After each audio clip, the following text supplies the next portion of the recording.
భూమి ఇచ్చారు, పరిహారంగా టీడీఆర్ సర్టిఫికేట్ తీసుకున్నారు. ఇప్పుడు అమ్ముకోవాలంటే నెలల తరబడి కార్యాలయాల చుట్టూ తిరగాల్సిన పరిస్థితి. మరోవైపు ప్రభుత్వం అదనపు అంతస్తులకు వెసులుబాటు కల్పించిన క్షేత్రస్థాయిలో మాత్రం అనుమతులు, సాఫ్ట్వేర్ సమస్యలు, అధికారుల నిబంధనలతో రియల్ ఎస్టేట్ రంగం ఇబ్బందులు ఎదుర్కొంటోందనే విమర్శలు వినిపిస్తున్నాయి. టీడీఆర్లపై ప్రభుత్వ నిర్ణయాలు ఒకలా, అమలు మరోలా ఉందా? భూ యజమానులు, బిల్డర్లకు అసలు సమస్య ఎక్కడ ఎదురవుతోంది? Take a look.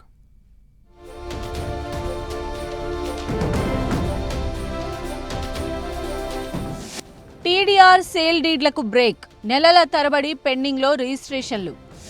బిల్డర్లకు ఇబ్బందిగా బిల్ట్ నౌ. జీవో 95 అమలుపై సందిగ్ధత. అదనపు అంతస్తుల వెసులుబాటుకు ఆటంకం. బ్యాంకు రుణాలపై ప్రభావం. ప్రభుత్వ జోక్యం కోరుతున్న రియల్ ఎస్టేట్ రంగం.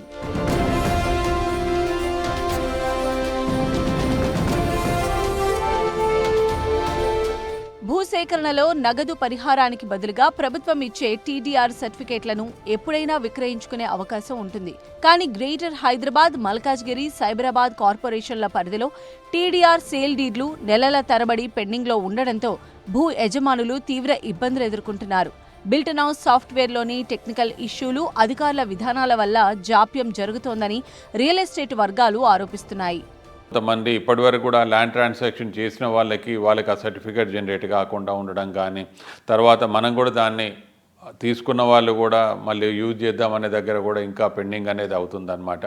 సో ఇక్కడ గవర్నమెంట్ వైపు నుంచి ఈ బిల్డ్ నవ్ మీద, అంటే ఆ పర్టికులర్గా బిల్డ్ నవ్ అనేది కూడా యాప్ జనరేట్ చేయడం జరిగింది. ఇన్స్టెంట్గా పర్మిషన్ అనేది ఎప్పుడు కూడా తొందరలో పర్మిషన్ రావాలనే దాని మీద కూడా బిల్డ్ నవ్ అనేది కొత్తగా ప్రక్రియ అనేది స్టార్ట్ చేస్తున్నారు. సో దాంట్లో కూడా ఇవన్నిటికి వచ్చినప్పుడు మెయిన్గా టీడీఆర్ పర్టికులర్గా చెప్పాలని అంటే, ఈ కొత్తగా మనకి హైరేజ్ బిల్డింగ్స్ వస్తున్నప్పుడు తర్వాత దాన్ని నియంత్రణ చేసే విధంగా కొంత టీడీఆర్ పనికొస్తుందనే దిశ లోపల కూడా అనుకున్నప్పుడు, ఆ తర్వాత టీడీఆర్ కూడా ఎవరైతే ల్యాండ్ ఇస్తారో వాళ్ళకు కూడా లాభం అవుతుంది అని అనుకునే దిశ లోపల ఈ కొంత యూసేజ్ విధానం లోపల ఇబ్బంది రావడం అనేది కొంచెం ఆలోచించాల్సిన విషయం అన్నమాట. ఇటీవల ప్రభుత్వం జారీ చేసిన జీవో 95తో టీడీఆర్ వినియోగించి అదనపు అంతస్తులు నిర్మించుకునే అవకాశం కల్పించింది.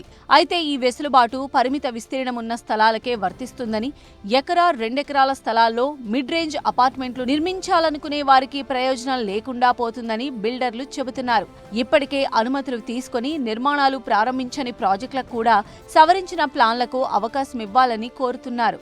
దీని మీద ప్రభుత్వం సానుకూలంగా ఉన్నా కూడా అది ఎక్కడో చిన్న గ్యాప్ అనేది, తాత్సర్యం అనేది జరగడంతో, అంటే గుడ్ ఇంటెన్షన్ తోటి ఇవన్నీ గవర్నమెంట్ చాలా చక్కగా తీసుకొచ్చింది. బట్ వీటన్నిటినీ కూడా మనం ప్రాపర్గా ఆ ప్రాసెస్ కంప్లీట్ అయినప్పుడే, ఆ సర్కిల్ కంప్లీట్ అయినప్పుడు మాత్రమే ఆ పర్పస్ అనేది మనకు అవుతుంది. అంటే క్యాష్ ఇవ్వలేక మనం గవర్నమెంట్ టీడీఆర్ బాండ్ల రూపంలో ఇస్తున్నప్పుడు, అది ఇచ్చిన దాన్ని వాళ్ళు వాడుకుంటున్నప్పుడే ఇంకొకళ్ళు కూడా భూమి ఇవ్వడానికి కూడా ముందుకు రావడానికి వీలవుతుంది. ప్లస్ తీసుకున్న వాళ్ళకి కూడా ఏంటంటే, మా భూమి పైన కూడా మా చేతిలో కొంత దాని ఈక్వల్ అమౌంట్ ఆఫ్, అది అమౌంట్లో కానీ లేకుంటే వాళ్ళు ఇంకెవరితో నెగోషియేట్ చేసుకున్నప్పుడు ఐదర్ ఫ్లాట్స్ కానీ ఇంకో రకంగా కూడా మా చేతిలో ఒకటువంటి ట్రాంజిబుల్ ఒక అసెట్ మా చేతిలో ఉందనేటువంటి భరోసా వాళ్ళకి కలుగుతుంది. సో అది లేకపోయేసరికి ఏమవుతుందంటే, చేతిలో ఉంది బట్ మనకు వాడుకోవడానికి పనికిరాదు అనేటువంటి ఒక విచిత్రమైనటువంటి పరిస్థితుల్లో ఇప్పుడు ఆ టీడీఆర్ బాండ్లు ఉన్న వాళ్ళు అనుభవిస్తున్నారు. మరోవైపు టీఎస్ బీపాస్, బిల్ట్ నౌ పోర్టళ్లలో సాంకేతిక లోపాలు కూడా రియల్ ఎస్టేట్ రంగాన్ని ఇబ్బంది పెడుతున్నాయి. ఫీజులు చెల్లించినా బకాయిలుగా కనిపించడం, జరిమానాలు పట్టం, అనుమతుల జాప్యంతో బ్యాంకు రుణాలు కూడా ఆలస్యమవుతున్నాయని నిర్మాణ సంస్థలు ఆందోళన వ్యక్తం చేస్తున్నాయి.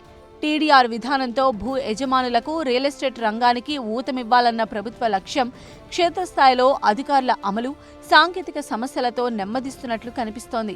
పెండింగ్ సేల్ డీడ్లు, అనుమతుల జాప్యం, సాఫ్ట్వేర్ సమస్యలను త్వరగా పరిష్కరిస్తేనే టీడీఆర్ సంస్కరణల అసలు ప్రయోజనం అందుతుందని రియల్ ఎస్టేట్ వర్గాలు చెబుతున్నాయి.